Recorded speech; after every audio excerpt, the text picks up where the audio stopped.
إن الحمد لله والصلاة والسلام على رسول الله وعلى آله وأصحابه ومن تبع بهداه أما بعد সম্মানিত ভাই ও বন্ধুগণ, আজকের আলোচনার বিষয়বস্তু হলো নবজাতক শিশুর বাবা মা এবং অভিভাবকদের করণীয়।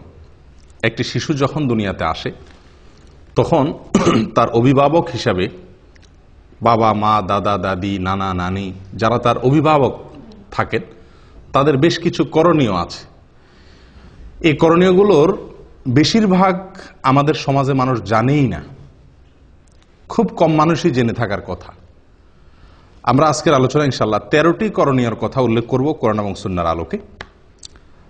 এই 13টি করণীয়র আমার মনে হয় যে 10টি করণীয় সম্পর্কে আমাদের সমাজের বেশিরভাগ লোক জানেই না, ধারণাই নেই করবে কি। তো বিষয়টি এজন্য খুবই গুরুত্বপূর্ণ। আবার একটি শিশুর জন্মের পরে এমন কিছু কাজ আমরা করি যেগুলো আসলে কোরআন হাদিস আমাদেরকে করতে বলে নাই, বরং কোরআন হাদিসের দৃষ্টিতে কোনোটি নিষিদ্ধ, সেরকম অনেক কাজ আমরা করি। আবার যেগুলো করা দরকার তার অনেক কাজ আমাদের ছুটে যায়। সবাই আমরা অভিভাবক, কেউ হয়তো সন্তানের বাপ, আর না হলে সন্তানের বাপ হব ইনশাআল্লাহ। আর অনেকে তো বাপ হয়ে এখন দাদা হওয়ার উপক্রম, নানা হওয়ার উপক্রম, ঠিক কি না? তো সন্তানের অভিভাবকত্ব থেকে আমরা কেউই কি নই, খালি না। সবাই কোনো না কোনোভাবে কোনো না কোনো শিশুর অভিভাবকত্ব করছি বা করার স্কোপ বা সুযোগ আমাদের আসবে। অতএব একজন অনাগত শিশু এখনো আসে না দুনিয়াতে, আসবে। তার আসার পর আমাদের করণীয়গুলো কি কি, সুন্নাহ ভিত্তিক আমলগুলো কি কি, সেগুলো জানা থাকা খুবই গুরুত্বপূর্ণ। আল্লাহ তাআলা আমাদের সকলকে জানা এবং আমলের তৌফিক দান করেন। প্রিয় ভাইরা, আমরা বিভিন্ন কোরআন এবং হাদিস ঘেটে মোটামুটি 13টি আমল বের করেছি যে একটি শিশুর জন্মের পর এই 13টি করণীয় একজন অভিভাবকের জন্য, একজন বাবার জন্য, একজন দাদার জন্য, একজন নানার জন্য, একজন মায়ের জন্য এই কাজগুলো করা উচিত। তার ভিতরে সর্বপ্রথম যে কাজটি, সেটি হলো শয়তান থেকে সুরক্ষিত রাখার জন্য শিশুকে একটি আমল। আমরা সবাই জানি বনি আদমের সবচেয়ে বড় শত্রুকে, সবচেয়ে বড় শত্রু শয়তান। যার সঙ্গে আমাদের শত্রুতা শুরু হয়েছে সেই জান্নাত থেকে বের হওয়ার ঘটনাকে কেন্দ্র করে, তখন থেকে সে ঘোষণা দিয়ে আমাদের সঙ্গে শত্রুতা শুরু করছে। শয়তান ঘোষণা দিয়ে শত্রুতা শুরু করেছে। আল্লাহ সুবহানাহু ওয়া তাআলা কোরআনে বিস্তারিত উল্লেখ করেছে। সে আমাদের পথের মোড়ে মোড়ে দাঁড়াবে, আমাদেরকে বিপদগামী করবে, জাহান্নামে নিয়ে ছাড়বে, সে একা যাবে না। এই যে তার চ্যালেঞ্জগুলো যেগুলো কোরআনে উল্লেখিত হয়েছে, সেই চ্যালেঞ্জের কারণে একজন মানুষের সবচেয়ে বড় শত্রু শয়তান, এবং সেই হলো আসল শত্রু, সেই হলো চিরশত্রু। কোন মানুষের কি হতে পারে না, চিরশত্রু হতে পারে না। মানুষের চিরশত্রু কে হবে? একমাত্র শয়তান। অতএব একজন সচেতন, দায়িত্ববান, সন্তানের হিতাকাঙ্ক্ষী অভিভাবকের প্রথম করণীয় হলো আমার শিশুটি, আমার সন্তানটি, আমার নাতি নাতনি, তারা যেন দুনিয়াতে আসার পরে এই দুনিয়াতে তাদের সবচাইতে বড় শত্রুর শত্রুতা থেকে নিরাপদে থাকতে পারে। এই ব্যবস্থা গ্রহণ করা একজন অভিভাবকের সবচাইতে বড় দায়িত্ব। কথা বুঝে আসছে? তো সেই জন্য নবী সাল্লাল্লাহু আলাইহি ওয়াসাল্লাম আমাদেরকে একটা আমল শিক্ষা দিয়েছেন। এটি হলো সন্তান জন্মের আগে একটা আমল, পরে আরেকটা আমল। এই দুইটাই হলো সুরক্ষার জন্য। আমি বলি টিকা, বিভিন্ন রোগ যাতে না হয় আগে থেকে নিরাপত্তার জন্য টিকা নেওয়ার ব্যবস্থা আছে না? তো এই দুইটা আমলকে আমি বলি টিকার মতো। আগে থেকেই রোগ প্রতিরোধ ব্যবস্থা, শয়তানের আক্রমণ থেকে প্রতিরক্ষার জন্য শিশুর দুটি ব্যবস্থা কোরআন এবং সুন্নাহ আমাদেরকে বাতলে দিয়েছে। একটি শিশু যাতে বড় ধরনের শয়তানের কোনো অ্যাটাক থেকে, আক্রমণ থেকে আল্লাহ তাআলা যেন তাকে হেফাজতে রাখেন, এজন্য আল্লাহর আশ্রয় চেয়ে নেওয়া তার জন্য। একটা হলো সন্তান দুনিয়াতে আসার আগে, আরেকটা হলো সন্তান দুনিয়াতে আসার পরে। দুইটা আমল। সন্তান দুনিয়াতে আসার আগের যে আমলটি, সে আমলটি সম্পর্কে সহিহ বুখারীতে বর্ণিত হয়েছে। আব্দুল্লাহ ইবনে আব্বাস রাদিয়াল্লাহু তাআলা আনহু তিনি বর্ণনা করেছেন যে নবী সাল্লাল্লাহু আলাইহি ওয়াসাল্লাম বলেছেন, লাউ আন্না আহাদাকুম ইযা আতা আহলাহু, তোমাদের কেউ যদি স্ত্রী সহবাসের সময় এই দোয়াটি পড়ে বলে বিসমিল্লাহি আল্লাহুম্মা জান্নিবনাশ শাইতানা ওয়া জান্নিবিশ শাইতানা মা রাযাকতানা। এই দোয়াটি যদি পড়ে তাহলে কি হবে? ফাকুদিয়া বাইনাহুমা ওয়ালাদ, এই মিলনের ফলে যদি কোনো সন্তান আল্লাহ তাআলা তাদেরকে দান করেন তাহলে লাম ইয়াদুররুহু শায়তানুন আবাদা, কখনোই শয়তান ওই শিশুর ক্ষতি করতে পারবে না। শয়তান এর ক্ষতি থেকে ওই শিশুটা সুরক্ষিত হয়ে যাবে যদি বাবা মা এই দোয়াটি পড়ে থাকে। দোয়ার অর্থ কি? আল্লাহুম্মা জান্নিবনাশ শায়তানা, আল্লাহ আমাদেরকে শয়তান থেকে আপনি হেফাজত করেন, নিরাপদে রাখেন। ওয়া জান্নিবিশ শায়তানা মা রাযাকতানা, আর আমাদেরকে যে শিশু, যে সন্তান আপনি দিবেন, রিজিক হিসাবে দান করবেন, সেই শিশু, সেই সন্তানকেও আপনি শয়তানের আক্রমণ থেকে হেফাজত করবেন। এই দোয়া যদি কেউ পড়ে তো আল্লাহ সুবহানাহু ওয়া তাআলা ওই সন্তানকে আজীবন কখনোই শয়তানের বড় কোনো আক্রমণ, বড় ধরনের কোনো ক্ষতি, তাকে মুরতাদ বানায় দেওয়া, অমানুষ করে দেওয়া, একেবারে বিপদগামী করে দেওয়া, এরকম বড় দায় কোনো ক্ষতি তার করবে না ইনশাআল্লাহ। প্রিয় ভাইরা, একটি আমল আমরা পেয়ে গেলাম। সন্তান দুনিয়াতে আসার আগেই বাবা মা যদি এই আমলটি করে তাহলে তার সন্তানের জীবনের বিরাট বড় একটি সুরক্ষা হয়ে গেল, একটা প্রতিরক্ষা ব্যবস্থা হয়ে গেল। আমল নাম্বার 2, সন্তান জন্মগ্রহণের পরে বাবা মা যেই সন্তানের কাছে থাকবে অথবা দূরে, কাছে হলে বেশি ভালো, কাছে থাকবে বা দূরে, বাবা হোক মা হোক যে কেউ এই আমলটি করবে, আর সবাই মিলে করলে তো সবচেয়ে ভালো। আমলটি হলো, এটাও আল্লাহর আশ্রয় প্রার্থনা। আপনি কোন দিন সন্তান আল্লাহ তাআলা কবুল করছেন, কোন দিন দোয়া পড়ছেন না পড়ছেন খোঁজ খবর নাই, মুজদিস নাই হয়তো, তো আল্লাহ তাআলা দ্বিতীয় ব্যবস্থা রাখছেন। প্রথম টিকা যদি মিস হয়ে যায় তো দ্বিতীয় টিকা আপনি ধরবেন। সেটা হলো সন্তানের জন্মের পরে আপনি আল্লাহর কাছে আশ্রয় চেয়ে নেবেন, ওই একই আশ্রয়, শয়তানের আক্রমণ থেকে। এক্ষেত্রে 2টি বর্ণনা আমরা পাচ্ছি। এক হলো আল্লাহ সুবহানাহু ওয়া তাআলা সূরা আলে ইমরানের ভিতরে ইমরানের স্ত্রীর ঘটনা বর্ণনা করেছেন। ইমরানের স্ত্রীকে ঈসা আলাইহিস সালামের নানি, মারিয়াম এর মা। যখন মারিয়াম তার গর্ভে এসেছিল তখন তিনি আল্লাহর কাছে ফরিয়াদ করেছিলেন। কি ফরিয়াদ? তিনি বলেছেন, ওয়া ইন্নী সাম্মাইতুহা মারিয়াম ওয়া ইন্নী উঈযুহা বিকা ওয়া যুররিয়াতাহা মিনাশ শাইতানির রাজীম। আল্লাহর কাছে দোয়াটা পছন্দ হয়েছে। সন্তান ভূমিষ্ঠ হওয়ার পরে মারিয়ামের মা দোয়া করেছেন। মারিয়ামের মা দোয়া করেছেন, ইমরানের স্ত্রী, সূরা আলে ইমরান যে কোরআনে বর্ণিত হয়েছে না, এই ইমরানের স্ত্রী ঈসা আলাইহিস সালামের নানি, তিনি দোয়া করেছেন, আল্লাহ যে শিশু আপনি দান করছেন আমাকে, এর নাম আমি মারিয়াম রাখলাম, আর একে আমি আপনার কাছে এর জন্য আশ্রয় চাই। আল্লাহ আপনার আশ্রয় আমি প্রার্থনা করি, আমার এই সন্তানের জন্য আপনি আশ্রয় দিয়েন। কোত্থেকে? শয়তানের শয়তানি থেকে, শয়তানের শয়তানি থেকে আমার এই মেয়েকে এবং এই মেয়ের যত বংশধর আছে আসবে তাদের সবাইকে আপনি শয়তানের শয়তানি থেকে কি দিয়েন? আশ্রয় দিয়েন। দোয়াটি কি করছেন? মারিয়ামের মা। আপনারা আলহামদুলিল্লাহ সবাই মোটামুটি মক্কা মদিনা গেছেন, তাই না? আমাদের দেশ থেকেও হাজিরা আসলে, এখান থেকেও হাজিরা গেলে মরিয়ম ফুল কিনে, দেখছেন আপনারা? মরিয়ম ফুল কিনে। কেন মরিয়ম ফুল কিনে? আবার ওই কি মরিয়ম খেজুরও একটা আছে সম্ভবত, না? মরিয়ম খেজুর কিনে, মরিয়ম ফুল কিনে। কেন? ওই যে মারিয়াম আলাইহিস সালাম, তার গর্ভে আল্লাহ সুবহানাহু ওয়া তাআলা কুদরতিভাবে যে সন্তান দিয়েছিলেন ঈসা আলাইহিস সালামকে, তার জন্মটা হয়েছে একমাত্র মানে সরাসরি আল্লাহর কুদরতে, তাই না? এবং তার বর্ণনা আল্লাহ কোরআনে উল্লেখ করেছেন। তিনি গাছের সাথে হেলান দিয়ে বসেছিলেন, খেজুর গাছের সাথে। আল্লাহ বলছেন ধাক্কা দিয়েছেন, খেজুর পড়ছে, তিনি সেখান থেকে খাইছেন। আল্লাহ তাআলা খুব সহজে গর্ভ খালাস করে দিয়েছেন। এখন এই ভালো সন্তান বা যাতে ভালোভাবে দুনিয়াতে আসে সেজন্য মানুষ মরিয়ম ফুল কিনে, সেজন্য মানুষ ওই মরিয়ম খেজুর তালাশ করে। কোত্থেকে সেই মরিয়ম খেজুর? 2000 বছর আগের খেজুর গাছ এখন কোত্থেকে আসবে? কে বা কারা নাম দিছে আর ধুমছে মানুষ কিনতেছে। হ্যাঁ, মরিয়ম খেজুর ওই গর্ভধারণকারী মায়েদেরকে খাওয়ায় এই বিশ্বাস রেখা, যেটা খাওয়াইলে কি হবে? সন্তান সহজে খালাস হবে বা বের হবে। আশ্চর্য কথা, যেই আমল কোরআনে বর্ণিত হয়েছে,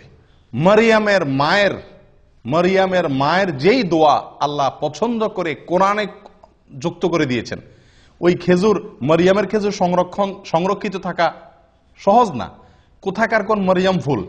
কিন্তু আপনার এই যে আমল, এটি তো কোরআনে সংরক্ষণ করা হয়েছে, এটা তো আর ভুল নয়। মারিয়ামের মা যে দোয়া করেছিলেন গর্ভ থেকে সন্তানকে ভূমিষ্ঠ করার পর, সে আমল আমরা জানিও না, করিও না। ওই যেগুলা আপনার মানে কোথাকার কোন কে বা কারা ছড়াই দিছে, সে মরিয়ম খেজুর কিনে কিনে খাওয়াচ্ছি, মরিয়ম ফুল আমরা কিনতেছি। আল্লাহ তাআলা আমাদেরকে হেদায়েত দান করেন।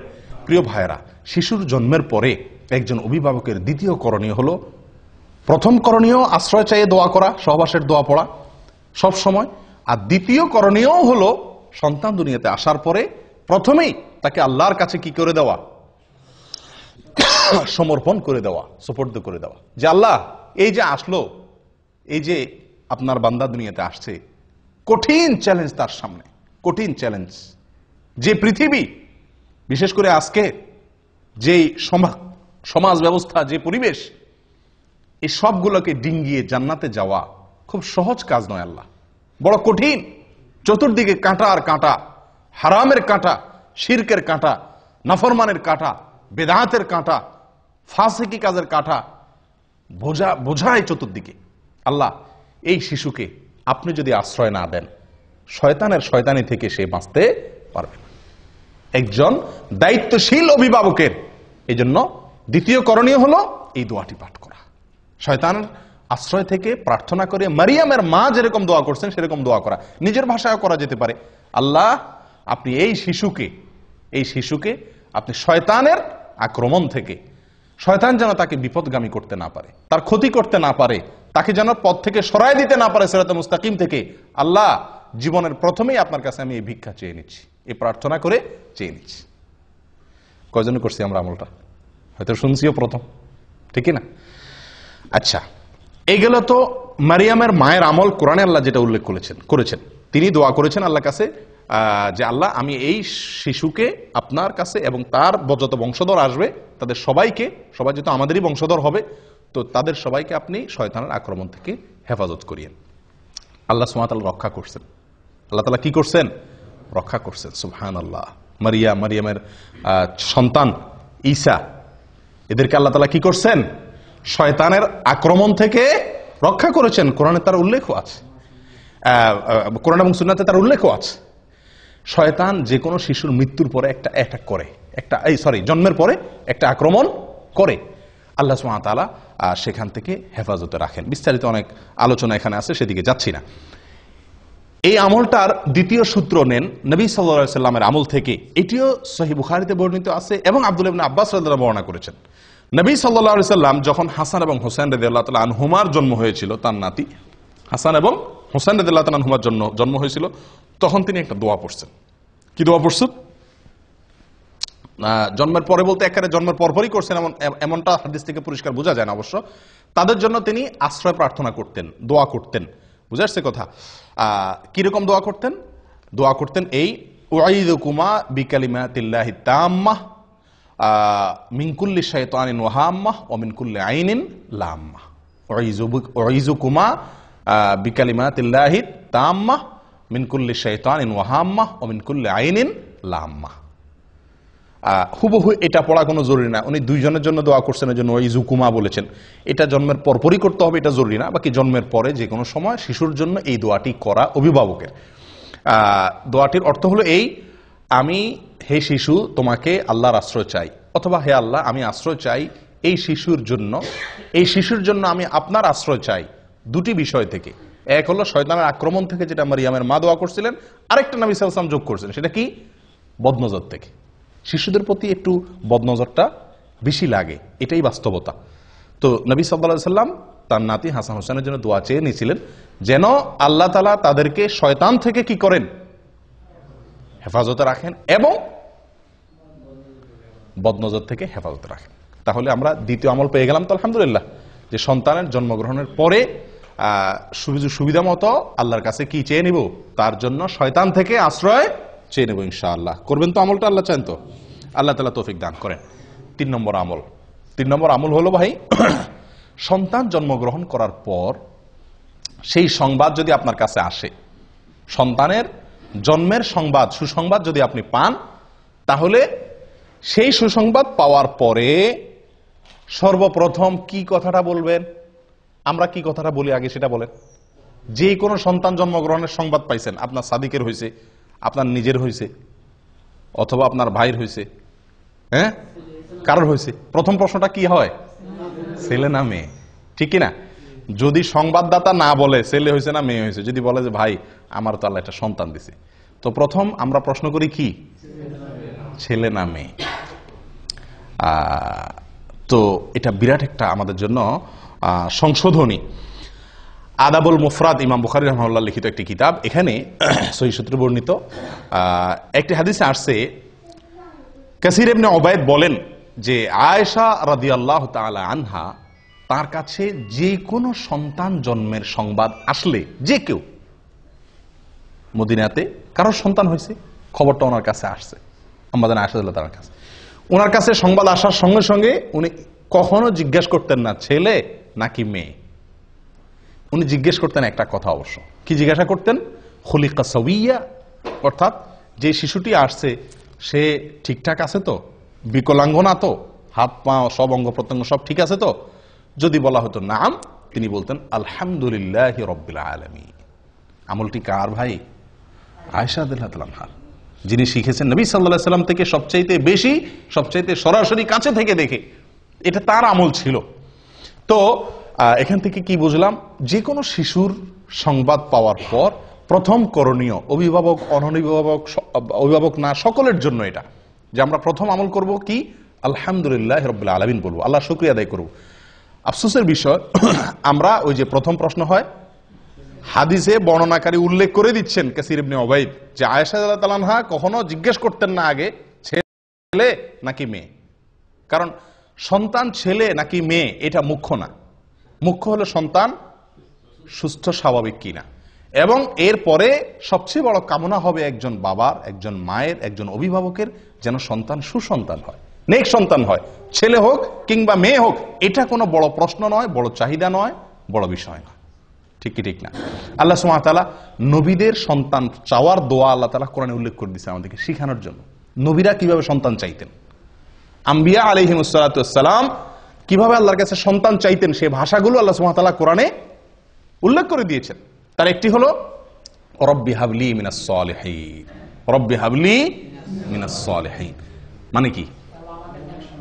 আল্লাহ আমাকে নেক সন্তান দান করেন, নেক সন্তান দান করেন, ভালো সন্তান দান করেন। আল্লাহর কাছে ছেলে অথবা মেয়ে এটা না চেয়ে আল্লাহর কাছে চাওয়া উচিত কি?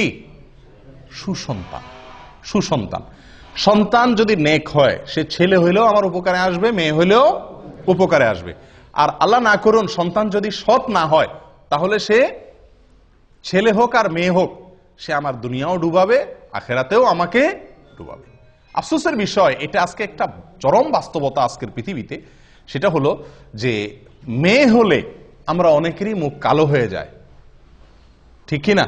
আল্লাহ সুবহানাহু ওয়া তাআলা কোরআনে কারীমে বলেন, ওয়া ইযা বুশশিরা আহাদুহুম বিল উনসা যাল্লা ওয়াজহুহু মুসওয়াদ্দান ওয়া হুয়া কাযীব।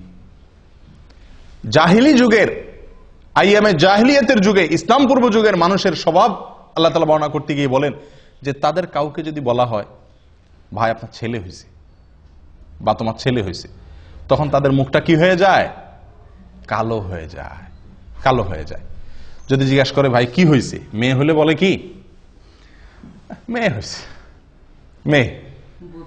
মানে ভাবটা এমন থাকে যে উনি খুশি না। আর ছেলে হলে মাশাআল্লাহ পুরো গালে হাসি দিয়া বলে হ্যাঁ আপনাদের ভাতিজা হয়েছে, আলহামদুলিল্লাহ। ঠিক না ঠিক? এগুলো মূর্খতা ছাড়া আর কিছু না ভাই, মূর্খতা। একটা মানুষের শুধু মেয়ে হচ্ছে, তার একটা ছেলে হচ্ছে না, অথবা একজনের শুধু ছেলে হচ্ছে, একজনটা মেয়ে হচ্ছে না, ছেলে বা মেয়ের চাহিদা তার ভিতরে থাকা, এটা দোষের কিছু না। কিন্তু সন্তান হিসাবে ছেলে হলে খুশি হওয়া, মেয়ে হলে বেজার হওয়া, এগুলা বোকামি ছাড়া কিচ্ছু না। আমরা অনেকেই মনে করি যে আমাদের যদি ছেলে না থাকে তাহলে বংশে চেরাগ দিবে কে, বংশের বাতি কে জ্বালাবে, এটা একটা মানে বড় প্রশ্ন থাকে না। আপনি মরে কবরে যায় শুটকি হবেন, সেখানে গিয়ে আপনার কি জান্নাত হবে না জাহান্নাম হবে সেই টেনশনে আপনি শেষ হবেন, তখন দুনিয়াতে আপনার বংশের চেরাগ জ্বললো না, হারিকেন জ্বললো না, হেজাক লাইট জ্বললো না, মোমবাতি জ্বললো, এটা আপনার কোনো দরকার আছে? কি বলেন? এটা বোকামি ছাড়া আর কি, এটা নির্বুদ্ধিতা ছাড়া কিছুই নয় প্রিয় বন্ধুগণ। এই জন্য সন্তান সুসন্তান যেন হয় সেটা বরং আল্লাহর কাছে দোয়া করা। মেয়ে হলে এটাকে ভালো সঠিক তারবিয়ত লালন পালন করে সুপাত্রস্থ করতে পারলে, এটাকে ভালোভাবে লালন পালন করতে পারলে, ইনসাফ করতে পারলে, আদর ভালোবাসা দিয়ে জান্নাতের ওয়াদা আছে। 2টা মেয়ে পারলে, 3টা মেয়ে পারলে, ছেলে 10টা ছেলে পারলেও কোনো জান্নাতের ওয়াদা কোনো হাদিসে নাই। নবী সাল্লাল্লাহু আলাইহি সাল্লাম, আমাদের নবী সাল্লাল্লাহু আলাইহি সাল্লামের 4টা মেয়েকে আল্লাহ তাআলা জীবিত রাখছেন। ছেলে দিছেন যেগুলা সব ছোটবেলায় শেষ নিয়ে গেছেন, বাঁচায় রাখছেন শুধু মেয়েগুলাকে। উনি নিজে মেয়েদের বাপ। এত যাদের কি হয় না, ছেলে হয় না বা ছেলে নাই, শুধু মেয়ে, আপনারা এটা ভাইবা খুশি হন যে নবী সাল্লাল্লাহু আলাইহি সাল্লাম মেয়েদের বাপ ছিল, আপনিও কি মেয়েদের বাপ। কোন কোন সালাফ বলেছেন আল আম্বিয়া আবুল বানাত, বেশিরভাগ নবীদেরকে আল্লাহ তাআলা ছেলের চাইতে মেয়ে বেশি দিয়েছেন। আর অভিজ্ঞতাও বলে এ যুগে ছেলেদের চাইতে মেয়েরা বাবা মারে কষ্ট কম দেয়। ছেলেরা বাপ মার মুখ যত বেশি চুনকালি দেয়, মেয়েরা ততটা দেয় না। মেয়েরা যতটা ভালোবাসে বাবা মাকে, ছেলেদের ভালোবাসা ততটা পাওয়া যায় না। মেয়েরা সব সময় স্বামীর সাথে ঝগড়া করে বাপ মার পক্ষ হয়ে, আর ছেলেরা বাপ মার সাথে ঝগড়া করে বউয়ের পক্ষ হয়ে। ঠিক না ঠিক? এর মানে এই না যে আমি বলতেছি ছেলে খারাপ মেয়েই ভালো সব, বাকি বেশিরভাগ ঘটনা এরকম ঘটে থাকে। অতএব জন্মের পরে প্রথম কথা হবে আল্লাহর কাছে শুকরিয়া আদায় করা। ছেলে হইছে নাকি মেয়ে হইছে এ সমস্ত নিয়ে মুখ কালাকালি করা, এটা এক ধরনের কুফরি, এক ধরনের আল্লাহর নেয়ামতকে কি করা, ডিনাই করা, অস্বীকার করা। এটা উচিত নয়। আল্লাহ তাআলা আমাদেরকে সঠিকটা বোঝার তৌফিক দান করেন। তাহলে 3 নম্বর আমল হলো সন্তান জন্মের সংবাদ শোনার পরে, এটা শুধু অভিভাবকের জন্য না, সকলের জন্য প্রথম কাজ হলো কি করা, শোনার পরে আল্লাহর শুকর আদায় করা, আলহামদুলিল্লাহ রাব্বিল আলামিন বা আলহামদুলিল্লাহ। 4 নম্বর আমল, নবজাতক শিশু দুনিয়াতে আসার পরে তার কানে আজান দেওয়া। কি দেওয়া? কানে আজান দেওয়া। কানে আজান দেওয়া এটি একটি আমল। কয়জনে আপনাদের শিশুর জন্মের পরে আজান দেওয়ার ব্যবস্থা করছিলেন? এখানে হাত তোলেন তো দেখি। মাশাআল্লাহ। বাহিরে আজান দিলে এটা সঠিক হলো না, কানে আজান দিতে হবে। কানে আজান দেওয়া মানে আবার কি না, কানে মাইক ধরে আজান দেওয়া না। ছোট বাচ্চা তো মারাই যাবে, তাহলে অ্যাক্সিডেন্ট হবে। আজান দেওয়া বলতে কানের আজানের বাক্যগুলো তাকে কেউ ধরলো আপনার কোলে রেখে সামনে, তার কান বরাবর নিয়ে আপনি কি করলেন, আজানের বাক্যগুলা শুনায় দিলেন তাকে। এখানে চিৎকার করে করে জোর করে করে তার কানের কাছে মুখ নিয়ে কি নেওয়া না, আজান দেওয়া না। আজানের বাক্যগুলো তার কানে শুনিয়ে দেওয়া। তাকে প্রথম এই আল্লাহর জমিনে আসার পরে আল্লাহর কালিমা, সালাতের আহ্বান তার কানে পৌঁছে দেওয়া, এবং এর একটা প্রভাব তার জীবনে ফলবে ইনশাআল্লাহ। কথা বুঝে আসছে ভাই? আবু রাফি রাদিয়াল্লাহু তাআলা আনহু তিনি বর্ণনা করেছেন। কে? আবু রাফি রাদিয়াল্লাহু তাআলা আনহু তিনি বর্ণনা করেছেন, যেটি মুসনাদে আহমদে এসেছে, সুনানে তিরমিজিতে এসেছে, এবং ইমাম তিরমিজি রাহিমাহুল্লাহ হাদিসটিকে হাসান সহিহ বলে মন্তব্য করেছেন। কি আবু রাফি রাদিয়াল্লাহু তাআলা বলেন, রাআইতু রাসূলুল্লাহ সাল্লাল্লাহু আলাইহি ওয়াসাল্লাম আযানা ফি উযুনিল হাসানি হিনা ওয়ালাদাতহু ফাতিমা বিসসালাহ।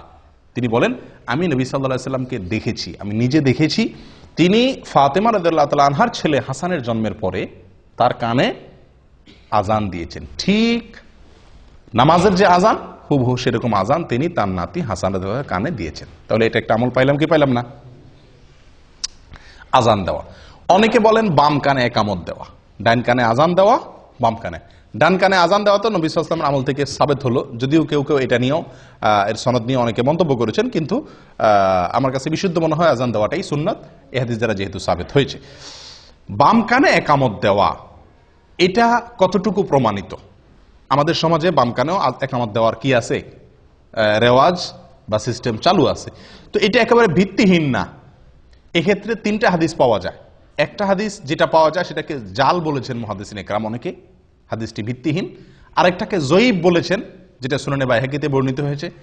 আর আরেকটা হাদিস আছে যেটা নবী সাল্লাল্লাহু আলাইহি ওয়াসাল্লাম থেকে না, কোনো সাহাবী থেকেও না, একজন তাবী ওমর ইবনে আব্দুল আজিজ রাহিমাহুল্লাহ, ওনার থেকে বর্ণিত। ওমর ইবনে আব্দুল আজিজ ইসলামের খুব নামকরা একজন খলিফাদের, 4 খলিফার পরেই বলা হয় পঞ্চম খলিফা বলা হয়, অর্থাৎ খুব মানে সুশাসনের জন্য পৃথিবীর ইতিহাসে, মুসলমানদের গৌরবোজ্জ্বল ইতিহাসে যাদের নাম স্বর্ণের অক্ষরে লেখার মতো, তাদের মধ্যে অন্যতম হলেন ওমর ইবনে আব্দুল আজিজ রহমতুল্লাহি আলাইহি। ওনার থেকে বর্ণিত হয়েছে যে উনি বা শিশুর জন্মের পরে ডান কানে আজান দিতেন, বাম কানে একামত দিতেন। কিন্তু এই যে ওনার থেকে বর্ণিত হয়েছে, এটারও কোনো সনদ ছাড়াই অনেক সালাফ উল্লেখ করেছেন। যাই হোক, এই বিষয়টা এই জন্য এত বেশি মজবুতির সাথে প্রমাণিত নয়। এটি বগবীতে, তাফসীর বগবীতে আছে এবং অন্যান্য কিতাবে উল্লেখ আছে। তাহলে ডান কানে আজান দেওয়া, কানে আজান দেওয়া, এটা প্রমাণিত হলো। কয় নম্বর আমল গেল? 4 নম্বর আমল গেল। আমল নম্বর 5, পিতা সন্তানের জন্য কল্যাণের দোয়া করা, বরকতের দোয়া করা, বিভিন্ন জিনিস দোয়া করা। সারা জীবন তো দোয়া করবেনই, কিন্তু শিশুর জন্মের পরে শুরুর দিকে আল্লাহর কাছে কি করবেন? তার জন্য কিছু জিনিস চেয়ে নেবেন। খুব গুরুত্বপূর্ণ একটা আমল। এই আমলটি আদাবুল মুফরাদের ভিতরে আসছে, বিশুদ্ধ সূত্রে বর্ণিত। একজন সাহাবী মুআবিয়া ইবনে কুররাহ রাদিয়াল্লাহু তাআলা আনহু, মুআবিয়া ইবনে কুররাহ রাদিয়াল্লাহু তাআলা আনহু, তিনি বলেন, আমার ছেলে ইয়াস এর জন্ম যখন হয়েছিল, তো এলাকার যে সমস্ত সাহাবীরা আছেন, সিনিয়র সাহাবীরা, তারা আমার বাসায় আসছেন, তাদেরকে আমি মেহমানদারি করছি। সন্তান হয়েছে, বাসায় আসছেন আশপাশের পাড়ার লোকজন, সাহাবীরা। তো তারা এসে শিশুর জন্য কি করছেন? অনেক দোয়া করছেন তাদের মতো করে। আছে না যে মানুষ আসলে নবজাতক শিশু, নতুন শিশুর জন্য দোয়া করে, তো ওনারা তার মতো করে, যার মতো করে শিশুর জন্য কি করছেন? আল্লাহ তারা এই করো সে করো, অনেক দোয়া করে দিয়েছেন। তো বাবা হিসাবে মুআবিয়া ইবনে কুররাহ রাদিয়াল্লাহু তাআলা আনহু, তার মনের ভিতরে একটু খুঁতমুতে ভাব রয়ে গেছে যে ওনারা দোয়া করছেন, কিছু জিনিস আল্লাহর কাছে চাইছেন, ঠিক আছে, কিন্তু আমার বিশেষ কিছু চাওয়া আছে ছেলেকে দিয়ে, আমার কিছু টার্গেট আছে, আমারও কিছু চাওয়া আছে, কিন্তু সেগুলো ওনারা বলেন নাই। তো তিনি তাদেরকে লক্ষ্য করে বলছেন যে বারাকাল্লাহু লাকুম ফীমা দাআউতুম, আপনারা যে আমার শিশুটার জন্য, ছেলেটার জন্য, ইয়াসের জন্য দোয়া করে দিয়েছেন, এই জন্য আল্লাহ আপনাদের বরকত দান করুক। তবে আমার কিছু দোয়া আছে, আমি এখন একটু বলবো, আপনারা সাথে একটু কি বলেন? আমিন বলেন। তখন তিনি বলেন যে আমি কয়েকটা দোয়া তখন করছি আমার শিশুর জন্য, তার যেন সে দিনদার হয়, মুত্তাকি ফরজগার হয়, তার যেন ব্রেন ভালো হয়, মেধাবী হয়, এরকম কয়েকটা দোয়া করছি। এই দোয়া করার পরে ওনার সাথে আমিন বলছেন। মুআবিয়া ইবনে কুররাহ রাদিয়াল্লাহু তাআলা বলেন যে আমি এই শিশুর বড় হওয়ার পরে, আমাদের ছেলে যখন বড় হয়েছে, তো এর ভিতরে আমি ওই যে দোয়া তার জন্য করছিলাম, আমি লক্ষ্য করে দেখছি তে প্রত্যেকটি দোয়া খেটে গেছে এবং তার জীবনে ফলে গেছে, আমি দেখছি। তাহলে বাবা হিসাবে একজন সাহাবীর আমল পাইলাম যে উনি বাবা হিসাবে সন্তানের জন্য কি করছেন? বিভিন্ন জিনিস আল্লাহর কাছে শুরুতেই চেয়ে নিয়েছেন। কয় নম্বর আমল গেল? 5 নম্বর। আমল নম্বর 6, তাহনিক করা। কি করা ভাই? তাহনিক। তাহনিক করছেন আপনারা কেউ শিশুর জন্য? কজন তাহনিক করছেন বলেন? হয়তো নামই শুনছেন প্রথম, ঠিক না? এটি একটি আমল, এটি একটি আমল এবং সুন্নাত। এটি বিলুপ্ত আমলগুলোর মধ্য থেকে একটি আমল। তাহনিক হলো শিশুর জন্মের পরে তার মুখে প্রথম খাবার হিসাবে মায়ের বুকের শাল দুধ খাবে, ওটা তো ঠিক আছেই। আর এর বাইরে খেজুর চাবায়া মুখের লালাতে হালকা ভেজার পরে তার মুখে একটু দেওয়া, যাতে করে রসটা যায় তার মুখে, সে যাতে চেটে খেতে পারে, বাস এরকম করে। আবার খেজুর কোনো অংশ দিলে তো গলা আটকিবে, ছেলে বাচ্চার জন্য কষ্ট হবে, ক্ষতি হবে, সেটা না। মুখের ভিতরে চাবায়া ওইটাকে ভিজায়া তার মুখে দেওয়া, যাতে করে সে শুধু রসটুকু, সামান্য একটু রস চেটে নিতে পারে, খেতে পারে। এটাকে বলা হয় তাহনিক। আয়েশা রাদিয়াল্লাহু তাআলা আনহা বলেন, সহিহ মুসলিমে বর্ণিত আছে, নবী সাল্লাল্লাহু আলাইহি সাল্লামের যুগে যত শিশুর জন্ম হতো সবাই তার কাছে নিয়ে আসতেন, আনলে তিনি ওই শিশুর জন্য দোয়া করতেন বরকতের, এবং যেদিন হয়তো সেদিনই সাধারণত আপনার, এবং তার জন্য কি করতেন? তাহনিক করে দিতেন। কি করে দিতেন? তাহনিক করে দিতেন। কে? নবী সাল্লাল্লাহু আলাইহি সাল্লাম। তাহলে বোঝা গেল আমলটা নবী সাল্লাল্লাহু আলাইহি সাল্লাম থেকে প্রমাণিত এবং এটা সুন্নাত। এখন একটা কথা হলো, আমাদের যুগে তো কি নাই? নবী সাল্লাল্লাহু আলাইহি সাল্লাম নাই। তাহলে আমাদের শিশুর তাহনিক কে করাবে? খেজুর দিয়ে তার তাহনিকটা কে করাবে? তো এটা নিয়ে অনেক উলামা ইকরাম বলেন, আপনার যুগে যে কোনো নেককার, পরহেজগার, মুত্তাকি, ইমাম সাহেব, কোনো আলেম, কোনো ভালো মানুষ তার কাছে নিয়ে যাবেন, তাকে দিয়ে তাহনিক করাবেন। বুঝে আসছে কথা? অন্য অনেক উলামা ইকরাম বলেন না, নবী সাল্লাল্লাহু আলাইহি সাল্লাম তাহনিক করেছেন, ওনার পরে কোনো সাহাবীর কাছে আর কেউ নিয়ে গেছেন বলে খুব একটা প্রমাণ হয় না। অতএব অন্য কারোর কাছে নেওয়া জরুরি না। বাপ মা দাদা দাদি নানা নানি যারাই থাকবেন আশেপাশে তারাই কি করে দিবেন? তাহনিক করে দিবেন। এটা সুন্নাত। তাহলে এই তাহনিকের যে আমলটা, এই আমলটাও আমাদের সমাজ থেকে একেবারেই প্রায় বিদায় হয়ে গেছে বললে ভুল হবে, এটা তো নাই। একটা হলো আগে থেকে ছিল, এখন নাই। এটা একান্ত আলেম ওলামা ছাড়া খুব কম মানুষই করেন। আলহামদুলিল্লাহ আমার 3 সন্তানের সময় আমি তাহনিক করেছি। তো তাহনিকের আমলটি আমাদের অনেকের জানা নাই। এর ভিতরে অনেক কল্যাণ, তার স্বাস্থ্যগত দিক থেকে এবং অনেক দিক থেকে কল্যাণ নিহিত আছে। সবচেয়ে বড় কল্যাণ হলো নবী সাল্লাল্লাহু আলাইহি সাল্লামের যুগে সাহাবীরা আমলটা করছেন, নবী সাল্লাল্লাহু আলাইহি সাল্লাম আমলটা করছেন, আমরাও সেটা করব, সুন্নতের আমল। মনে থাকবে তো ইনশাআল্লাহ। 7 নম্বর আমল, সন্তানের জন্য একটা সুন্দর নাম চয়েস করা। এই পর্যন্ত যেগুলো বলছি 6টা আমল, এগুলো সবগুলো হলো সন্তান জন্মের পরপর 7 দিনের আগের কাজ, এগুলা শুরুর দিকের কাজ এগুলা। আর এখন থেকে নিয়ে শেষ পর্যন্ত যে আমলগুলো বলবো, এই আমলগুলো হলো সন্তান জন্মের পরে 7 নম্বর দিনের আমল। এই 7 নম্বর দিনের আমলের ভিতরে 1 নম্বর আমল এবং সিরিয়ালে 7 নম্বর আমল হলো সুন্দর একটা নাম রাখা। কি রাখা ভাই? সুন্দর একটা নাম রাখা। এবং এই সম্পর্কে আবু মুসা আশআরী রাদিয়াল্লাহু তাআলা আনহুর এক হাদিসে বর্ণিত হয়েছে, তিনি বলেন, উলিদ আলী গুলাম, আমার একটা শিশু হয়েছিল, একবার ছেলে হয়েছিল। তো ফাআতাইতু বিহিন নবী সাল্লাল্লাহু আলাইহি ওয়াসাল্লাম, আমি নবী সাল্লাল্লাহু আলাইহি ওয়াসাল্লামের কাছে তাকে নিয়ে আসছি। ফাসাম্মাহু ইব্রাহিম, তিনি তাকে তখন ইব্রাহিম নাম রাখলেন। ফাহান্নাকাহু বিতামারিহি তামারাতিন, এবং একটা খেজুর দিয়ে তিনি তার তাহনিক করাই দিলেন এবং তাকে বরকতের দোয়া করলেন। এরপরে শিশুটা আমার হাতে দিয়ে দিলেন। 3টা আমল করলেন। এই হাদিস থেকে প্রমাণ হলো, বুখারীর হাদিস। তাহলে নাম রাখলেন নবী সাল্লাল্লাহু আলাইহি ওয়াসাল্লাম। শিশুর নাম রাখতে হয়, এটা বাবা মা বা অভিভাবকদের কর্তব্য। এবং এই নাম রাখাটা আপনার জন্মের দিন হতে পারে, 3 নম্বর দিনও হতে পারে, তবে কোন কোন বর্ণনাতে 7 নম্বর দিনের কথাও আসছে। এটা কোনো বাধ্যবাধকতা না যে এই দিনই রাখতে হবে, তবে 7 নম্বর দিনের ভেতরে নামটা রেখে ফেলা উচিত। অনেক সময় আমরা অনেক দেরি করে ফেলি, 7 নম্বর দিনের ভিতরে রেখে যাওয়া উচিত। নাম, সবচেয়ে উত্তম নাম, সবচেয়ে শ্রেষ্ঠ এবং বেস্ট নাম কোনটা? আব্দুল্লাহ এবং আব্দুর রহমান। সবচেয়ে সুন্দর এবং সবচেয়ে উত্তম নাম হলো আব্দুল্লাহ এবং আব্দুর রহমান, এর উপরে কোনো নাম নাই। দ্বিতীয় শ্রেণীর নাম কোনটা? প্রথম শ্রেণীর নাম হলো আব্দুল্লাহ এবং আব্দুর রহমান। দ্বিতীয় শ্রেণীর নাম কি? দ্বিতীয় শ্রেণীর নাম হলো আল্লাহর যে 99টি নাম আছে, আল্লাহর 99 নামের শুরুতে আব্দুন যোগ করলে যে নামগুলো হবে। কি যোগ করলে? আব্দুন যোগ করলে যে নামগুলো হবে। যেমন আব্দুল খালেক, আব্দুল মালিক, আব্দুল গফফার, আব্দুল সত্তার, আব্দুল গফুর, আব্দুর রহিম, আব্দুল ওদুদ, যত আল্লাহর 99 নাম দিয়ে যে নাম আছে, আমরা নাম খুঁজে পাই না। শিশু হলে নাম নিয়ে যে কি এক অস্থির হয়ে যায় মানুষ। হুজুর একটা নাম দেন, ভাই একটা নাম দেন, নাম ঠিক করতে পারে না। আল্লাহর 99 নাম, এটা শুরুতে আব্দুল লাগাইলে ছেলেদের নাম হয়ে যায়, আমাতুন লাগাইলে মেয়েদের নাম হয়ে যায়। আমাতুন মানে বান্দি, মেয়ে গোলাম, আর আব্দুল মানে পুরুষ, ছেলে গোলাম, আল্লাহর বান্দা, আল্লাহর মেয়ে বান্দা। তাহলে 99টা নাম তো আপনার হাতের কাছেই আছে, এবং এর ভিতরে বহু নাম আছে যেগুলো আমাদের সমাজে খুব একটা শোনাই যায় না। আমরা নাম রাখার ক্ষেত্রে বেশ কিছু জটিলতা আমাদের দেখা দেয়। এর ভিতরে একটা হলো আনকমন নাম খুঁজি।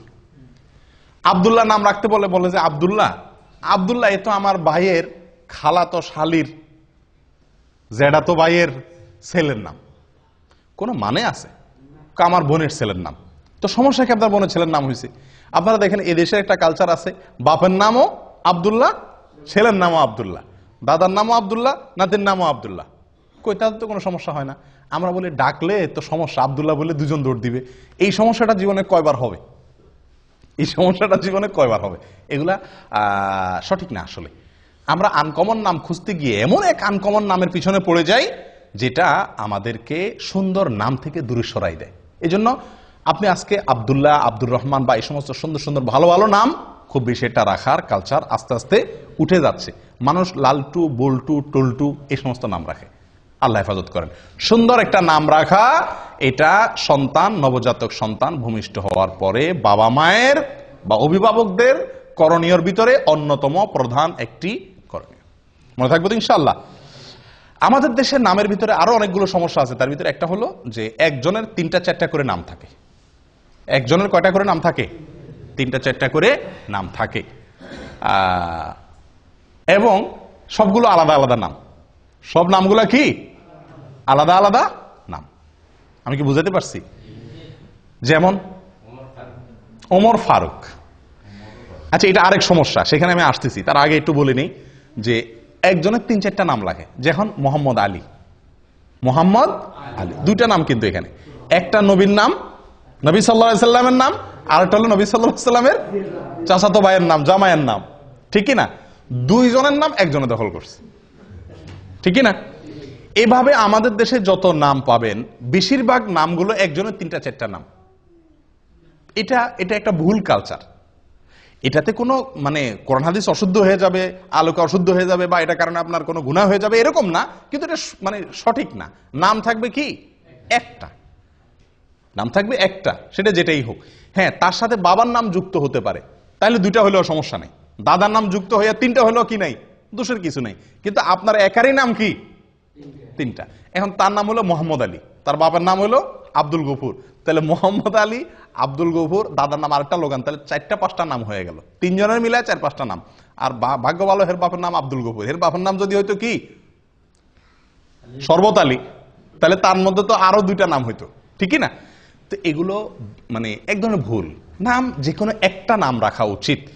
এক্ষেত্রে একটা কালচার আমাদের সমাজে যেভাবেই হোক ঢুকে গেছে শিয়াদের প্রভাবের কারণে। এককালে হয়তো আমাদের দেশের নামগুলো রাখার ক্ষেত্রে শিয়াদের একটা ভূমিকা ছিল, তাদের কাছ থেকে হয়তো দিন শিখছে, আফগান থেকে বা মোগল আমলে শিয়াদের একটা প্রভাব ছিল। আমাদের দেশে বেশিরভাগ নামের সঙ্গে আপনার নামের শেষে আপনারা দেখবেন হয় আলী, নয় হাসান, নয় হোসেন। খেয়াল করছেন আপনারা? এখানে যদি এখন যাচাই করি আমরা, তো আমার মনে হয় শতকরা 30 জন মানুষের নামের শেষে হয় হাসান আছে, নয় হোসেন আছে, আর না হয় আলী আছে, ঠিকই না ভাই? হাসান হোসেন আলী থাকাতে তো সমস্যা নাই। সমস্যা যেখানে সেটা হলো অন্য কোন সাহাবীর নাম তো আর রাখেন না, শুধু এই 3 জনের নাম রাখেন কেন? এটা তো শিয়াদের চিন্তা। শিয়ারা এই 3 জনকে শুধু মুসলমান মনে করে, অন্য সব কাফের সাহাবীদেরকে কি মনে করে? কাফের মনে করে। নাউজুবিল্লাহ। তো আপনি শুধু 3 জনেরটাকে রাখবেন আর কারোরটা রাখবেন না, এটা তো বোঝা যায় যে তাদের যে শত্রুতার কালচার শিয়াদের, সেটা আপনার ভেতরে আছে, আল্লাহ মাফ করে। এটা একটা ভুল। অতএব আপনি যদি মহব্বত করে সাহাবীর নামকে রাখতে চান, তো নামের ক্ষেত্রে তো ওই যে আল্লাহর নাম শুরুতে আব্দুল লাগায় রাখা, এটা এই ক্লাসের নাম। 2 নম্বর হলো নবীদের নাম, 3 নম্বর হলো সাহাবীদের নাম। যে কোনো সাহাবীর নাম আপনি কি করেন, রাখেন, সুন্দর। আলী রাখেন, ওমর রাখেন, আবু বকর রাখেন, কোনো অসুবিধা নাই। তো এক্ষেত্রে যে কোনো একটা নাম আমরা রাখি, কিন্তু ওই যে সাথে আরো 2-3টা লেজুর যুক্ত করে দিই, এবং শেষে আলী, হাসান, হোসাইন মনে রাখ, কামরুল হাসান, দেলোয়ার হোসাইন, হ্যাঁ, তারপরে শরবত আলী, আব্দুল আলী। আর অর্থের দিক থেকে অনেক সমস্যাও আছে, অনেক নামের মধ্যে অর্থের দিক থেকে কি আছে, সমস্যাও আছে। যেমন রহমত আলী। রহমত আলী মানে কি? আলীর রহমত, আলীর করুণা। এ তো শিয়ারা আলী রাদিয়াল্লাহু তাআলাকে আল্লাহর জায়গা দেয়, এই জন্য আল্লাহর আলীর রহমতে তারা সন্তান পাইছে, দেখে সন্তানের নাম রাখে আলীর রহমতের সন্তান পাইছি। আমরা তো এটা বলতে পারি না। হ্যাঁ, আল্লাহ সুবহানাহু ওয়া তাআলার গুণবাচক নামের ভিতরে একটা হলো আলী। আপনি সেই দৃষ্টিকোণ থেকে রাখলে সেটা ঠিক আছে, কিন্তু মানুষ আসলে বুঝেও না কি রাখে, এটা একটা সমস্যা। আরেকটা সমস্যা হলো যেটা উনি বলছেন, ওমর ফারুক। এখানে ফারুক এটা হলো ওমর রাদিয়াল্লাহু তাআলার একটা কি, একটা উপাধি। এটা শুধু ওনার জন্য খাস। আপনি ওমর ফারুক কোন ইয়ের জন্য আপনার সন্তানের জন্য রাখলে সেটা কি হলো না, এটা খাটলো না। আপনি যদি রাখতে চান ওমর রাদিয়াল্লাহু তাআলাকে মহব্বত করে, তা আপনি ওমর রাখেন, কিন্তু ওনার উপাধি আপনার সন্তানের জন্য আপনি জুড়ে দিবেন, এটা সঠিক না। ঠিক একইভাবে আবু বকর সিদ্দিক নাম বেশিরভাগ মানুষ এভাবে রাখে না, ওসমান গনি, ওসমান গনি এভাবে রাখে। তো এরকম আরো বহু সাহাবী আছেন, আবু আইয়ুব আনসারী, এভাবে যুক্ত করে সাহাবীদের নামের সঙ্গে তাদের যে আলাদা পরিচয় আছে ওইটাও আবার যুক্ত করে। ভাই, কারোর পরিচয় কেউ কি করতে পারে না, গ্রহণ করতে পারে না, ওইটাকে আলাদা নাম হিসাবে নেন, ঠিক আছে। আপনি কথার কথা মরহুম শেখ মুজিবকে আপনি খুব মহব্বত করেন, আছে না অনেক লোক যে শেখ মুজিবকে মহব্বত করেন দেখে তার নামে সন্তানের কি করেন, নামকরণ করেন। তো মরহুম শেখ মুজিবকে মহব্বত করে আপনি ছেলের নাম যদি মুজিবুর রহমান রাখেন, আপনারা কেউ বাধা দিবে? কিন্তু আপনি যদি ছেলের নাম রাখেন বঙ্গবন্ধু মুজিবুর রহমান, তাহলে মানুষ আসবে না? এটা তো খাটলো না। বঙ্গবন্ধু তো ওনার টাইটেল, এটা তো আর কারোর জন্য আসবে না, নামটা সবার জন্য আসতে পারে। ঠিক একইভাবে আরো যে সমস্ত রাজনৈতিক নেতা আছেন, অন্যান্যরা আছেন, সব ক্ষেত্রে প্রযোজ্য হবে, ঠিক না ঠিক? অতএব এগুলো একটা ভুল। যাই হোক, সুন্দর, অর্থবহ, অর্থের দিক থেকে কোনো খারাপ কিছু নাই এরকম নাম রাখা সবচেয়ে বেস্ট। আল্লাহর নামকে জুড়ে রাখা। 2, নবীদের নাম রাখা। 3, সাহাবীদের নাম রাখা। আফসোসের বিষয়, এই 3 শ্রেণীর কোনোটার ব্যাপারে আগ্রহ নাই। আমাদের কাছে যত মানুষ নাম চাইতে আসে, বেশিরভাগ মানুষ বলে আনকমন নাম দেন, 2 অক্ষরের নাম দেন। ওই যে টালটু বল্টু যেগুলো শুনে নাই কোনোদিন, এরকম নাম চায়, যে নাম কোথাও নাই আশপাশে, এরকম নাম চায়। একটা লোক বড় না, সবচেয়ে সুন্দর অর্থবহ নাম দেন আমাকে। আল্লাহ তাআলা আমাদেরকে তৌফিক দান করেন আমলের। সময়ত ভাইরা, নামের আমল চলে গেল 7 নম্বর। 8 নম্বর আমল আকিকা করা। কি করা? আকিকা করা। শিশুর জন্মের পরে আকিকা, এটি গুরুত্বপূর্ণ একটি আমল। আকিকা সর্বোচ্চ সুন্নত, এর উপরে না। ফরজ ওয়াজিব অবশ্যই না। এটার সর্বোচ্চ গুরুত্ব হলো কি পর্যন্ত? সুন্নত পর্যন্ত। অনেকে মুবাহ বলছেন, অর্থাৎ জায়েজ।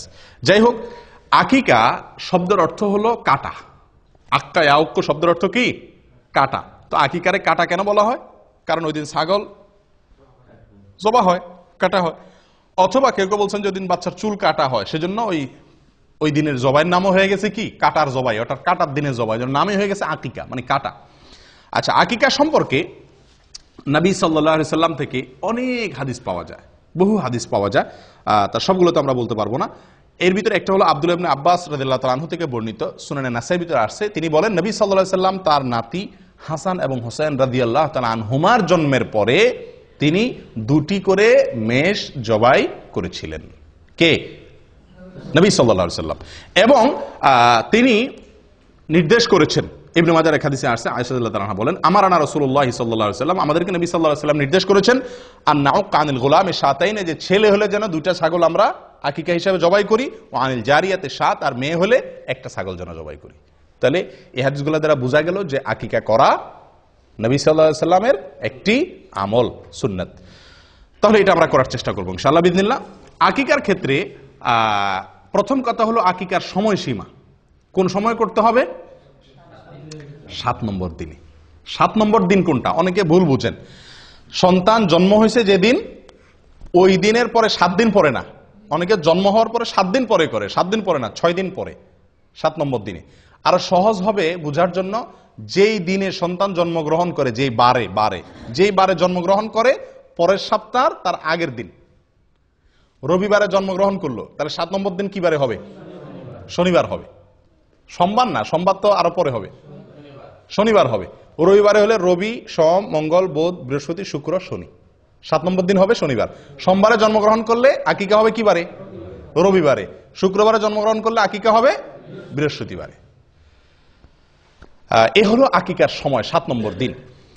তবে বুরাইদা রাদিয়াল্লাহু তাআলা আনহু থেকে বর্ণিত এক হাদিসে আসছে, যেটি বাইহাকিতে বিশুদ্ধ শুদ্ধ বর্ণিত হয়েছে, যে নবী সাল্লাল্লাহু আলাইহি সাল্লাম বলেছেন, আল আকিকাতু তুযবাহু লি-7 আও লি-14 আও লি-21। আকিকার পশু জবাই করতে হবে 7 নম্বর দিনে, অথবা অপশন আছে, দ্বিতীয় সুযোগ আছে, সেটা হলো 14 নম্বর দিনে, অথবা 3 নম্বর সুযোগ আছে 21 নম্বর দিনে। এই তিনটাই এই হাদিস দ্বারা বোঝা গেল সুন্নাত। তবে 1 নম্বরের সুন্নাত হলো, ফার্স্ট ক্লাসের সুন্নাত হলো 7 নম্বর দিনে করতে পারলে উত্তম, আর না হলে 14 বা 21 নম্বর দিনের আরো 2টা স্টেশন আছে, সেগুলো ধরতে পারেন। কিন্তু যদি এই 3 দিনের কোনো দিন আপনি করতে না পারেন, তাহলে সুযোগ আছে পরবর্তীতে যে কোনো সময় করার, কিন্তু এই 3 দিনে বা বিশেষ করে 7 নম্বর দিনে করা উত্তম। এখন একটা প্রশ্ন আসে, মেয়েদের জন্য আকিকার পশু জবাই করতে হবে 1টা, ছেলেদের জন্য হলো 2টা। কেন? এটা কিছুটা বৈষম্য মনে হয় না? বিশেষ করে আজকের নারীবাদীর যে জোয়ার চলতেছে, নারীবাদের জোয়ারে তো এটা বড় প্রশ্ন। ছেলে হয়েছে দেখে কি খুশি দেখে ইসলাম 2টা করতে বলছে, মেয়েদের বেলা 1টা কেন? হ্যাঁ, একজন মুসলিমের সবচেয়ে বড় উত্তর হলো এই ক্ষেত্রে, আমরা নবী সাল্লাল্লাহু আলাইহি সাল্লাম এর অনুসরণ করার জন্য আল্লাহ নির্দেশ করেছেন। উনি বলেছেন, সেটা আমান্না সাল্লাম না, আমরা মেনে নিয়েছি। যুক্তি খুঁজে আমল করা, এটার নাম কি নয়? ইসলাম নয়। যারা যুক্তি ছাড়া আমল করে না, বিশ্বাস করে না, তারা মুসলিম না। তারা কি না? যুক্তি ছাড়া বুঝে না। তার আগে যুক্তি দিতে হবে তারে, প্রত্যেকটা কাজ তারপরে সেই করবে। তাহলে এটারে কি বলে না? ইসলাম গ্রহণ বলে না। পৃথিবীতে যখন মানুষ জাহান্নামে যাবে, তখন সবাই ইমানদার হয়ে যাবে। জাহান্নামে যাওয়ার আগে কি হয়ে যাবে?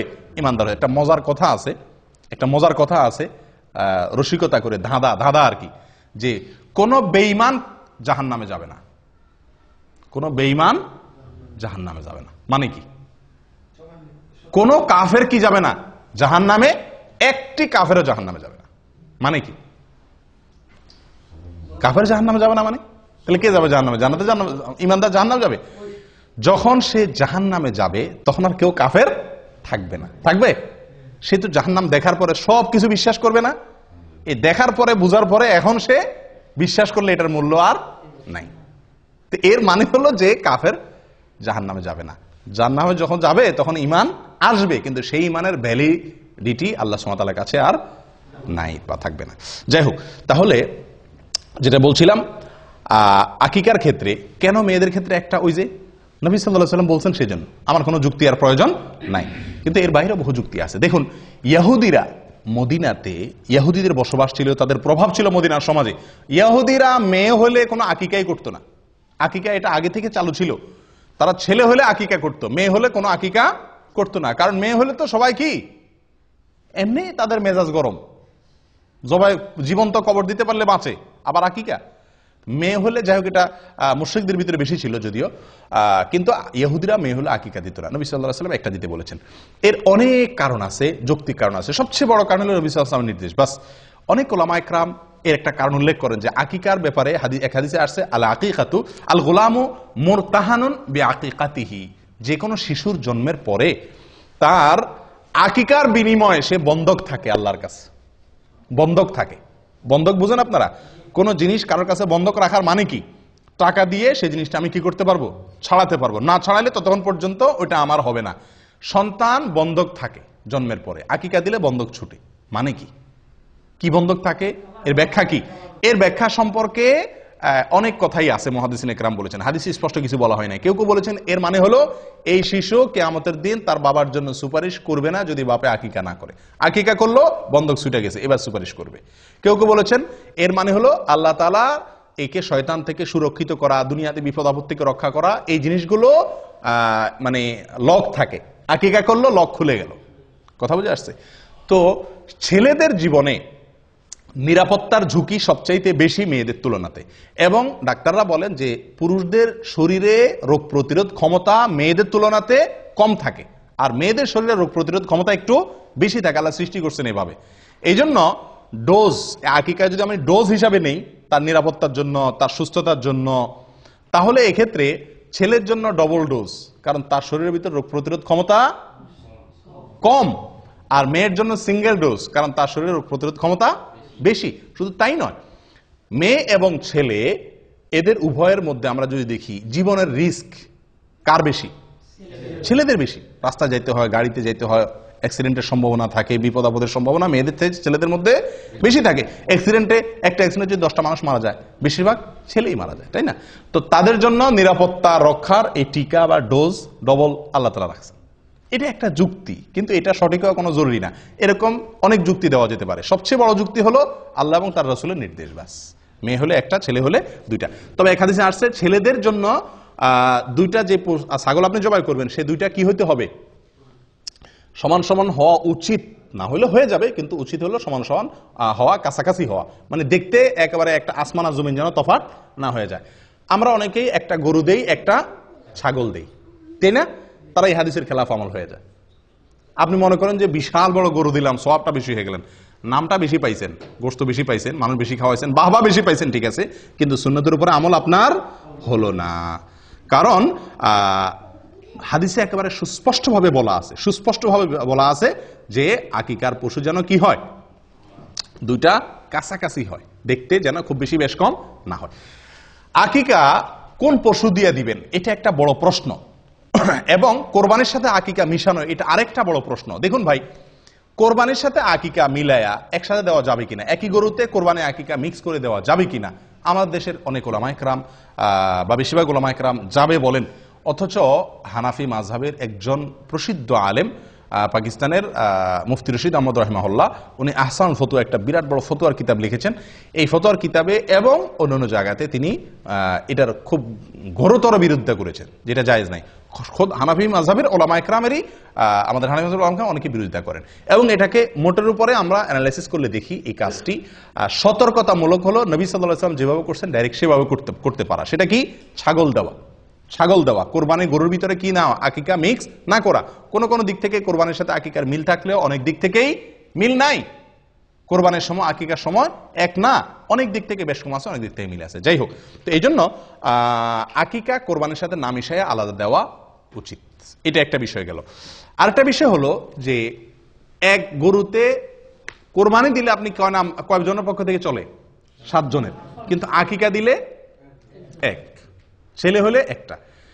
কিন্তু সেক্ষেত্রেও ওই যে দুইটা পাশাপাশি রাসূল ইসলাম কাছাকাছি বয়সে বলতে বলছেন, তাহলে সেক্ষেত্রে 2 গরু তো আকিকা মানুষ দেয় না, হয় একটা দেয় গরু, ওইটা দিয়ে 2 ছেলে হলে এক গরুতে সেরে ফেলে, অথবা এক গরুর সাথে বড়দের একটা ছাগল দেয়। অনেকে তো গরুতে অংশ দেয়, তো এই অংশ দেওয়া না দেওয়া উচিত, ডাইরেক্ট গরু বা ছাগল দেওয়া উচিত।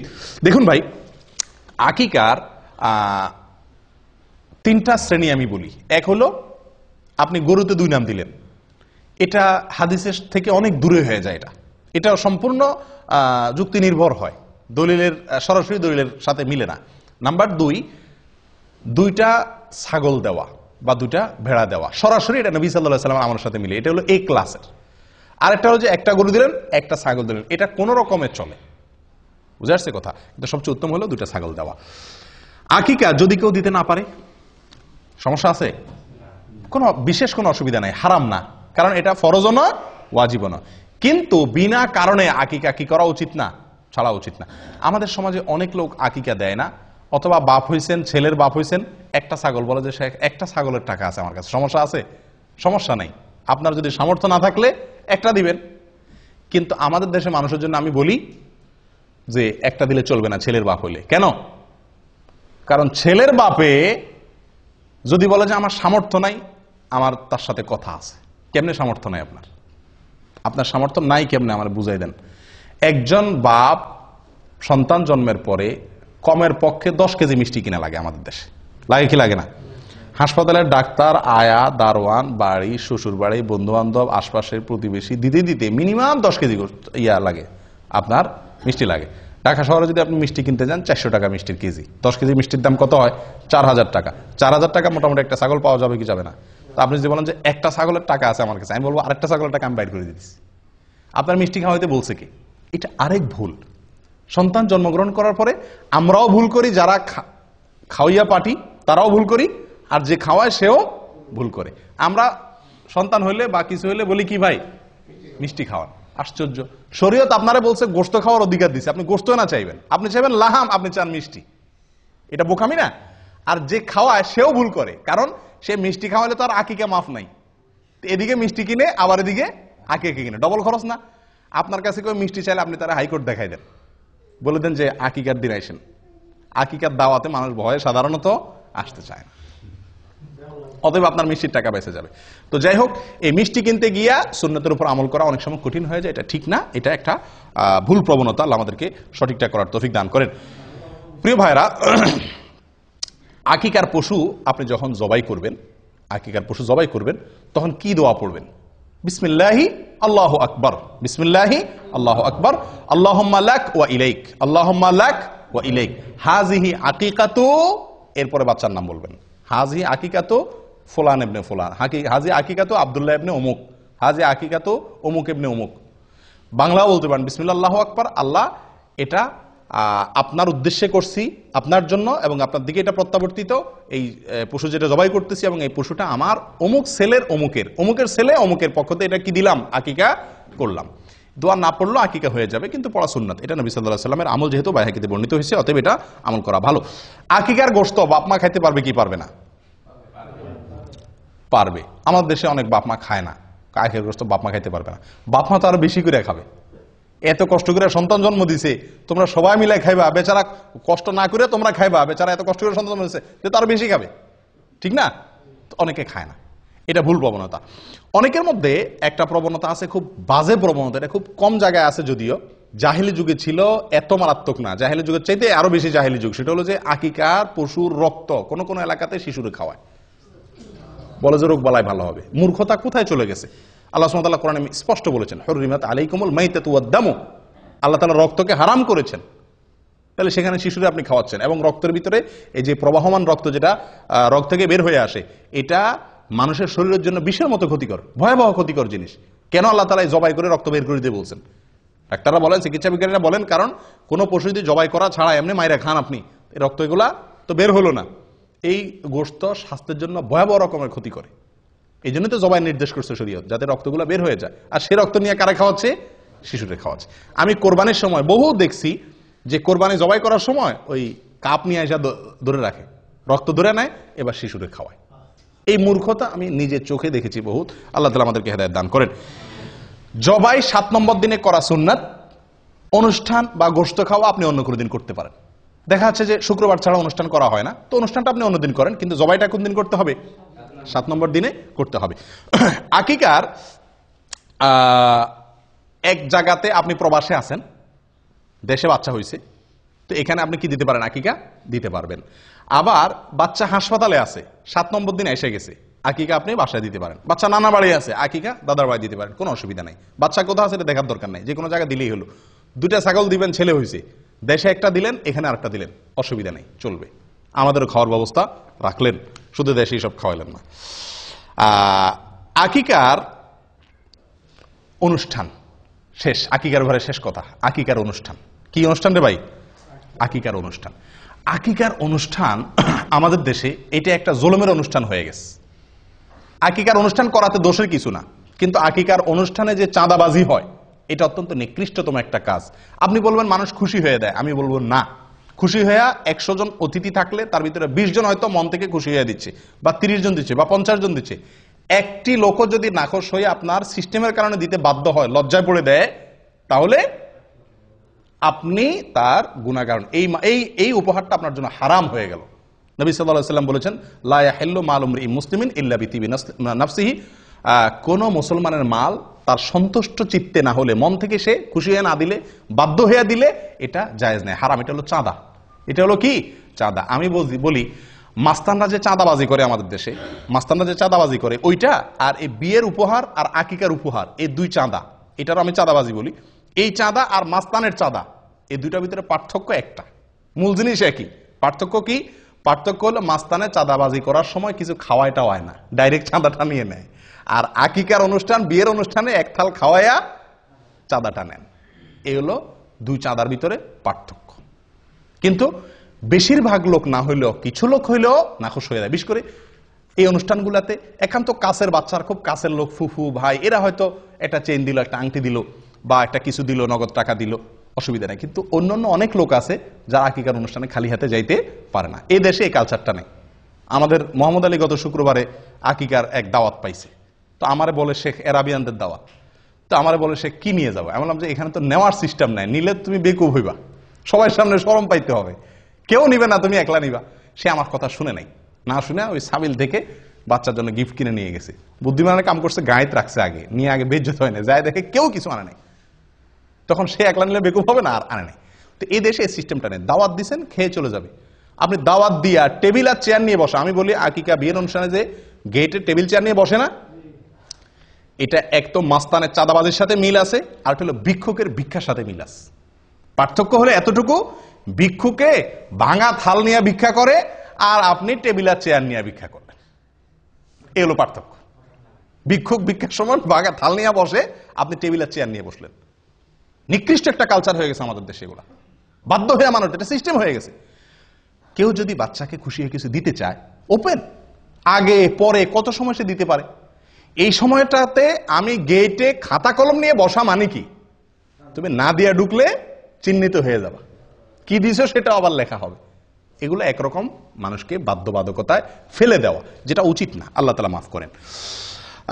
আকিকার দিনে যে কাজগুলো করা দরকার, বা যে আমলগুলোর কথা আমরা বলছি একজন শিশুর জন্মের পরে, সেগুলো তো আমরা করি না, করি হলো কুকাম। বিশেষ করে ঢাকা শহরে, এখন ঢাকা না, সব জায়গাতেই, ম্যাক্সিমাম জায়গাতেই আকিকার যে অনুষ্ঠান করে, আল্লাহ মাফ করুক, রীতিমতো ক্যালকুলেশন করে তো হিসাব বাইর করে, কত খরচ হবে, কত লোক দাওয়াত দেবো, কি গিফট আসতে পারে, কত টাকা আমাদের প্রফিট থাকতে পারে, হিসাব নিকাশ হয়। এটা তো একটা আছেই। আরেকটা অনাচার যেটা বিয়ের ভিতরে হয়, সেটা হলো ব্যান্ড পার্টি এনে, অথবা লম্বা লম্বা বড় বড় ওই যে আপনার সাউন্ড বক্স আনায়া ধুম দাঁড়াক্কা গান চালায় দেয়। আপনারা লক্ষ্য করছেন এটা?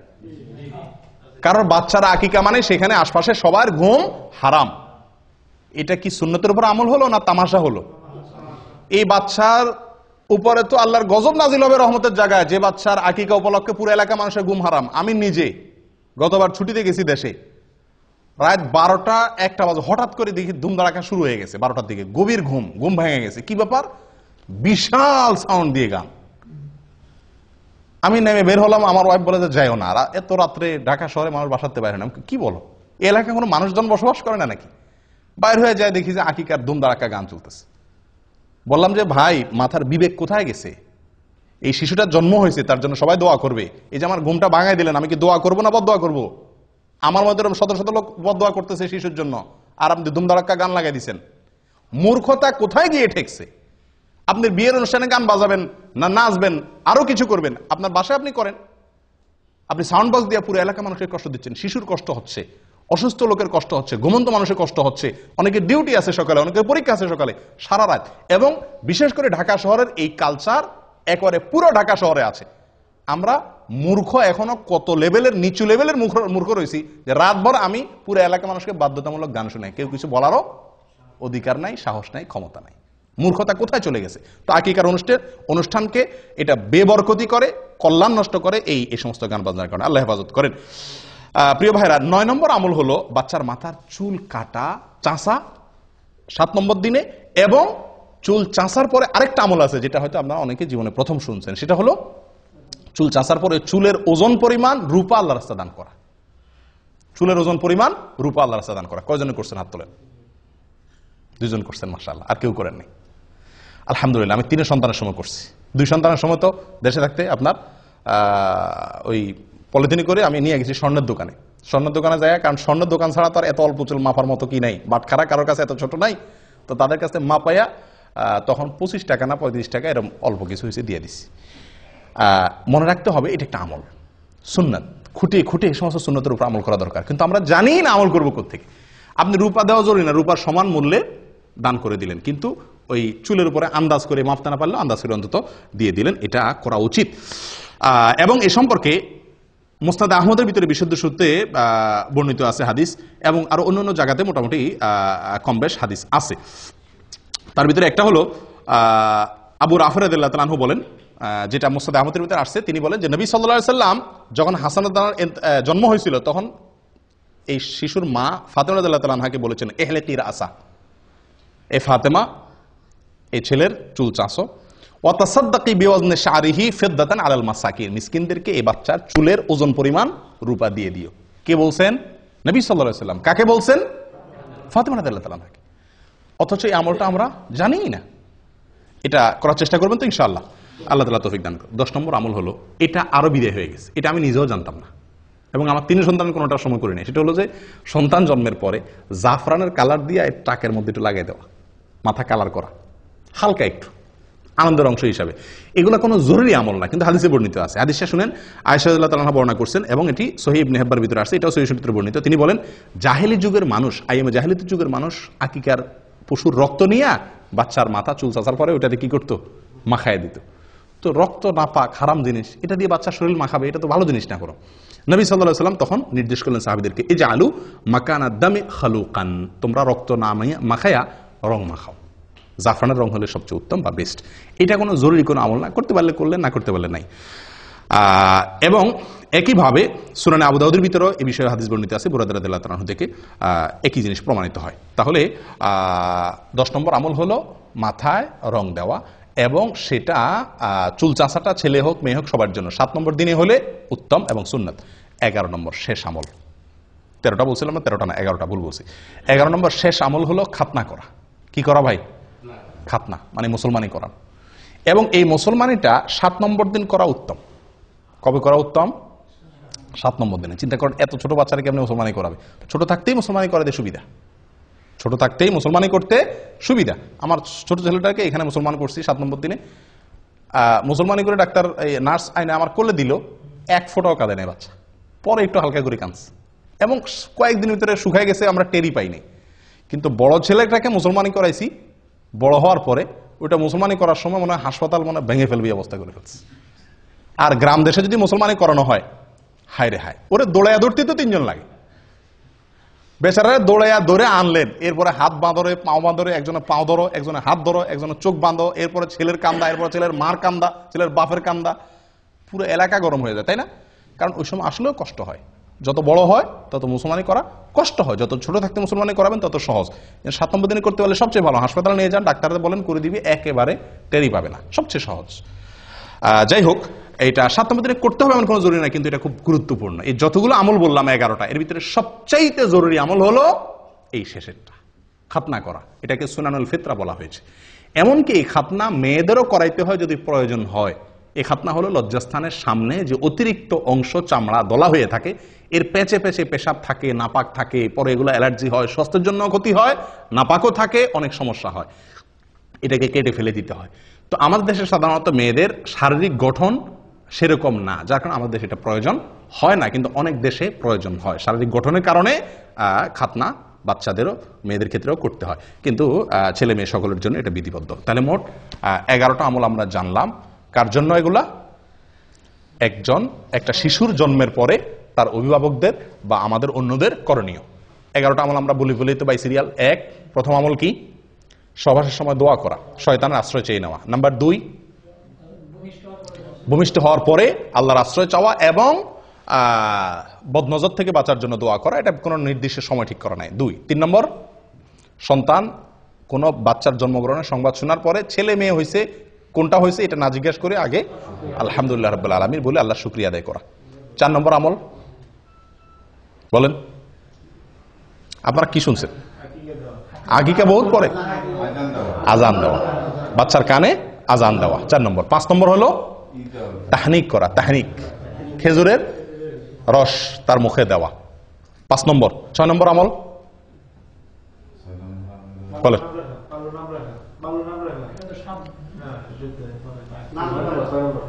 6 নম্বর হলো সুন্দর নাম রাখা। না, নাম রাখার আগে আরেকটা আছে, তাহনিক পর আরেকটা আছে, বলেন। হ্যাঁ, বাবার জন্য দোয়া করা, বাবা শিশুর জন্য কি করা? দোয়া করা, বরকতের কল্যাণে দোয়া করা। কয় নম্বর গেল? 6 নম্বর। 7 নম্বর হলো সুন্দর একটা নাম রাখা, অর্থবহ একটা ভালো নাম রাখা। 8 নম্বর হলো সুন্নত পদ্ধতিতে সঠিকভাবে ভালোভাবে আকিকা করা। আকিকার ক্ষেত্রে একটা মাসআলা রয়ে গেছে, বড় হওয়ার পরও কি করা যায়? আকিকা করা যায়। হাসান বসরি রহমতুল্লাহ আলাইহি বলেন, যদি কেউ পুরুষ হয়ে থাকে তার আকিকা যদি করা হয় না এটা জানতে পারে, সেজন্য আকিকা করে। মুহাম্মদ ইবনে সিরিন রহমতুল্লাহ আরেকজন তাহাবী, উনি বলছেন যে যদি আমার আকিকা করা হয় না আমি জানতাম, তাহলে আমারটা আমি করতাম। নবী সাল্লাল্লাহু আলাইহি সাল্লাম নিজে নবী হওয়ার পরে ওনার আকিকা তিনি করেছেন। অতএব যদি কারোর আকিকা হয় না এটা শিওর জানতে পারে, তাহলে তার নিজের আকিকা সে পরে করতে পারে। তাহলে 8 নম্বর আমল গেল আকিকা। 9 নম্বর চুল চাঁচা এবং চুলের ওজন পরিমাণ রূপা আল্লাহ সাদান করা, তার সমমূল্য। 10 নম্বর আমল হলো জাফরানে কালি দিয়ে মাখানো। 11 নম্বর আমল হলো খাতনা করা। আল্লাহ তাআলা আমাদের সকলকে এই সবগুলোকে আমল করার তৌফিক দান করেন। জাযাকুমুল্লাহ ওয়া আখিরু দাওয়ানা আনিল হামদুলিল্লাহি রাব্বিল আলামিন।